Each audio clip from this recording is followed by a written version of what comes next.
माननीय Ram ji, please please. धन्यवाद please उपसभापति महोदय। प्लीज। यहाँ आपने मुझे राष्ट्रपति जी के अभिभाषण में बोलने का अवसर प्रदान किया और साथ ही मैं अपनी पार्टी की मुखिया आदरणीय बहन कुमारी मायावती जी का भी आभार व्यक्त करता हूँ। मान्यवर, मैं कुछ पॉइंटों पर आपके माध्यम से सरकार का ध्यान आकर्षित करना चाहता हूँ। शिक्षा, रोजगार, कृषि, सफाई कर्मियों का जीवन और जातिवादी और नफरत, ऊंच नीच की भावना इस देश के अंदर। मान्यवर, अमृतकाल का प्रचार प्रसार खूब किया गया कि जिस तरह से एक समय में इंडिया साइनिंग का प्रचार किया गया और इसी अमृतकाल में सरकार ने एजुकेशन के स्तर के बारे में मैं आपके माध्यम से बात करना चाहता हूं। सरकार ने धीरे धीरे शिक्षा को अमीरों को ही देने का मन बना लिया है। इसीलिए गरीबों के बच्चों की शिक्षा को लेकर सरकार बिल्कुल गंभीर नहीं है। दलितों, आदिवासियों, पिछड़ों और गरीबों के बच्चे आज अच्छी शिक्षा के लिए महरूम हो रहे हैं। यही नहीं मान्यवर, कई सारे प्रदेशों में, चाहे मध्य प्रदेश हो, चाहे हरियाणा हो, चाहे उत्तर प्रदेश हो, कई सारे प्रदेशों में सरकारी स्कूलों को धीरे धीरे बंद किया जा रहा है। यही नहीं, जो SC ST के बच्चे पढ़ाई करते थे, उन्हें वजीफा या स्कॉलरशिप मिल रही थी, वो वजीफा धीमे धीमे बंद कर दी गई।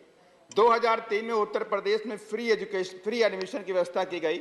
माननीय बहन जी, उस वक्त माननीय बहन जी मुख्यमंत्री थी। 2003 में कहा कि SC ST के जो गरीब छात्र होते हैं, इनको फ्री में एडमिशन मिलना चाहिए हायर एजुकेशन के लिए।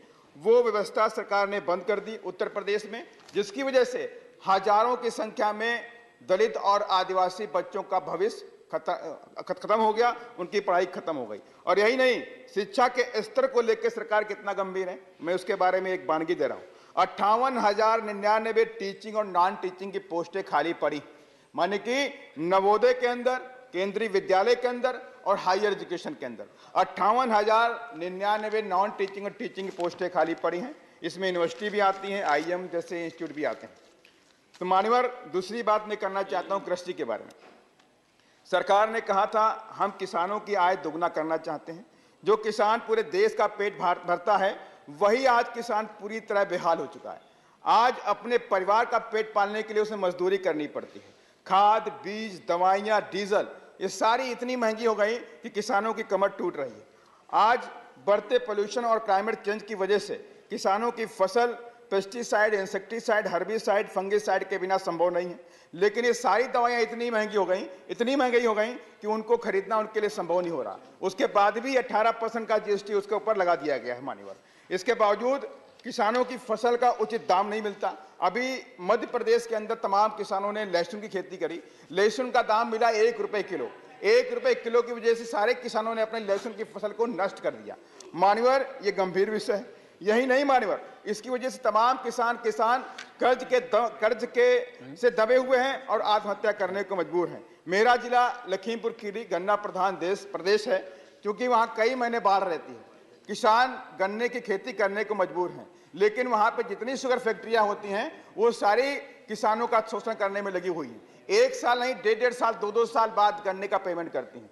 किसान बेचारा दवाई खरीदता है, खाद खरीदता है, पैसे खरीदता है, ब्याज देता है उसके ऊपर, लेकिन उसके पैसे पे फैक्ट्रियां ब्याज देती नहीं है। इसलिए मैं आपके माध्यम से सरकार के ध्यान इस ओर लाना चाहता हूं कि ऐसे मामलों में किसानों को उन पर ब्याज मिलना चाहिए अगर फैक्ट्रियां उन पर पैसा देर में देती हैं। रोजगार के मामले में, रोजगार के अवसर के देने में भी सरकार पूरी तरह विफल रही।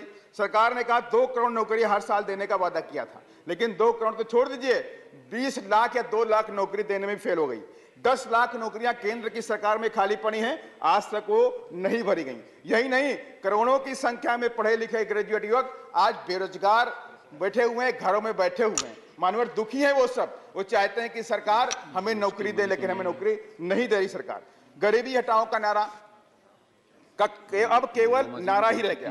पिछले 9 साल में गरीब हुआ, अमीर और अमीर हो गया। सरकार कहती है 80 करोड़ लोगों को 5 किलो राशन फ्री में देते हैं।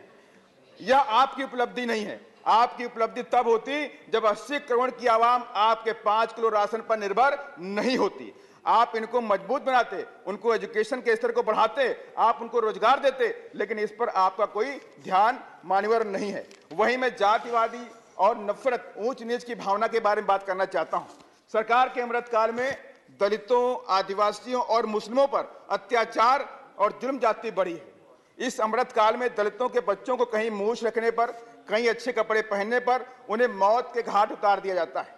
कहीं पानी के मटके को छू लेने पर मात्र छात्र को इतनी पिटाई होती है कि जिससे उसकी बाद में मौत हो जाती है। इसी अमृत काल में दलितों के बच्चों को घोड़ी पर बैठने का अधिकार नहीं है। इसी अमृत काल में मध्य प्रदेश में दलितों के बच्चों को स्कूल में रोटी फेंक कर दी जाती है। इसी अमृत काल में मध्य प्रदेश के सिवनी में आदिवासियों को रात में घर से खींच करके पीट के मार दिया गया। इसी मध्य प्रदेश के अंदर आदिवासियों के बच्चों को ट्रक में बांध के खींच के मारा गया। मान्यवर, ये सारी बातें मैं आपके माध्यम से कहना चाहता हूं। मैं आज लास्ट में बात को अपनी खत्म करने से पहले सफाई के बारे में बात करना चाहता हूं।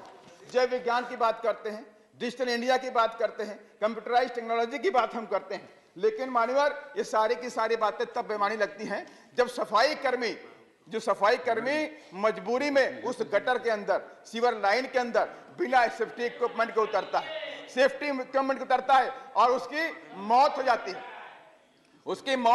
मानवर गटर में जाके उसकी मौत हो जाती है, लेकिन सरकार पे कोई फर्क नहीं पड़ता, क्योंकि एक गरीब मरा, सरकार पे फर्क नहीं पड़ता। अगर सरकार चाहे तो बड़ी बड़ी मशीनरी खरीद सकती है, सेफ्टी इक्विपमेंट खरीद सकती है, ये सारे काम कर सकती है, लेकिन मानवर ऐसा कोई काम नहीं होता। और यही नहीं, सफाई कर्मियों पे एक सर्वे हुआ कि कोई भी सफाई कर्मी 90% सफाई कर्मी 60 साल की उम्र को क्रॉस नहीं कर पाते, क्योंकि उन्हें गंभीर से गंभीर बीमारियां हो जाती हैं।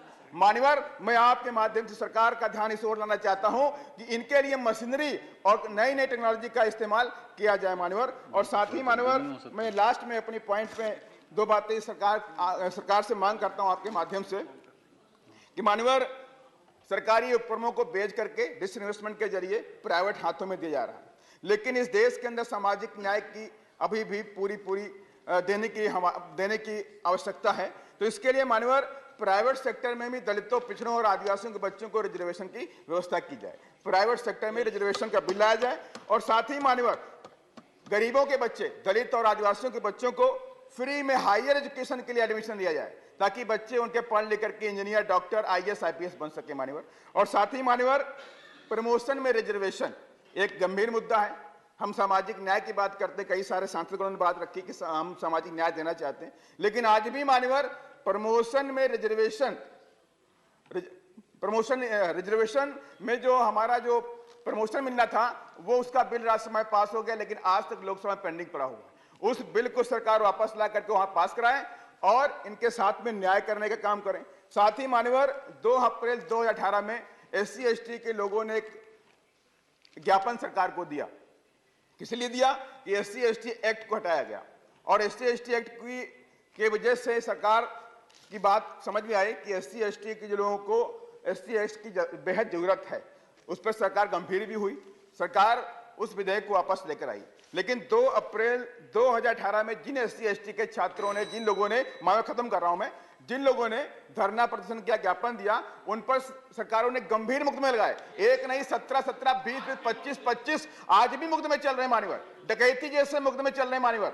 और इसकी वजह से गरीब बच्चे, कई सारे बच्चों ने गरीबी की वजह से मुकदमे नहीं लड़ पाए, उन लोगों ने आत्महत्या कर ली। लास्ट में मान्यवर 1 सेकंड में अपनी बात को खत्म करूंगा। मान्यवर, सामाजिक परिवर्तन के महानायक, मैं आपके माध्यम से सरकार से मांग करता हूं कि हर साल आप लोग भारत रत्न देने का काम करते हो, तो मेरी मांग है, माननीय बहन जी ने भी मांग की कई बार, कि सामाजिक परिवर्तन के महानायक, दलितों, पिछड़ों, आदिवासियों की शिक्षा के जनक महात्मा ज्योतिबा फूले और सामाजिक न्याय के पुरोधा, कोल्हापुर विरासत के महाराजा छत्रपति साहू जी महाराज, दलितों, पिछड़ों और आदिवासियों में राजनीतिक चेतना पैदा करने वाले माननीय श्री कांशीराम साहब को भारत सरकार भारत रत्न देने का काम करे। यही मेरी आपके माध्यम से मांग थी।